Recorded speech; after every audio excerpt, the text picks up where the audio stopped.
and welcome. Today's going to be one of my favorite exercises that I used in my knee injury recovery to start to build some ankle dorsiflexion, which is the ability to get the knee over the toe. This can feel like a great stretch for the back of the calf, the ankle, but also sometimes if we're doing this and we haven't had a lot of ankle dorsiflexion in a while and you've struggled with knee injuries, you could also feel some tightness in the knee. So just be mindful of that. Tightness is normal because it probably hasn't been able to bend in that way for a while. But if you start to feel any kind of pain or discomfort, of course, stop. All right, so we're gonna start here. These are my two exercises that I kind of put together. So we're gonna start with a on-the-wall ankle dorsiflexion or a tibialis raise. So ankle dorsiflexion is when we're pulling the toes towards the face and also when we're bringing the knee over the toe here. So I'm gonna come onto the wall.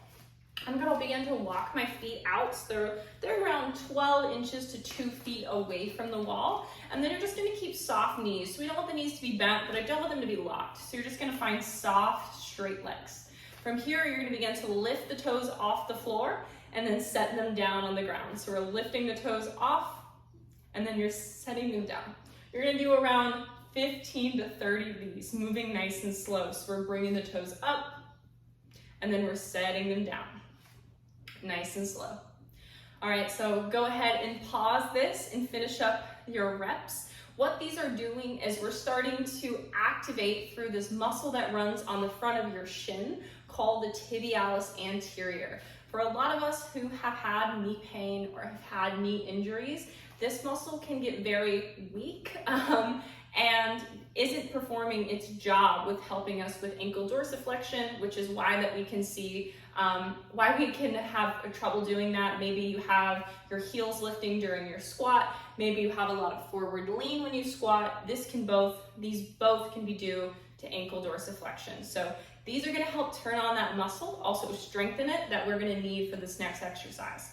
All right, so once you got those, 15 to 30, picking the toes up, lowering down with a lot of control, you're gonna go ahead and grab a chair or some kind of high step or high box if you're at the gym here today. I like to start with this is around my knee height, just so these are a little bit easier to begin with.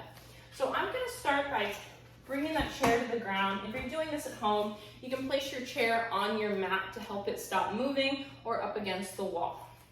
And then I'm going to bring my foot to the chair. And then if you're brand new to this, I like to grab onto the chair. From here, you're gonna step the back foot back onto your toes so you start to feel a nice stretch down that back hip. And then you're just gonna think about tucking your pelvis forward. From here, you're gonna begin to lean forward. As you lean forward, you're driving the knee over the middle of the foot. And if you notice that you're not making a nice sandwich here between your hamstring and calf, I want you to pick up that front heel to make that possible for you. So you're here, and then you're coming into it, lifting the heel, and then coming back. Think about driving into your back toes as well. And then once you feel comfy with these, you can try them without hands, coming forward, coming back, keeping those hips nice and tucked, lifting the heel. As you get more proficient with these, you're gonna notice you don't need to lift the heel, that you're gonna be able to make that sandwich between your calf and hamstring, and that's what we like to see. All right, so you're gonna do around 10 to 20 of these on each leg. If you're having trouble getting this sandwich, I want you to start with the elevated version and keep lifting the toes.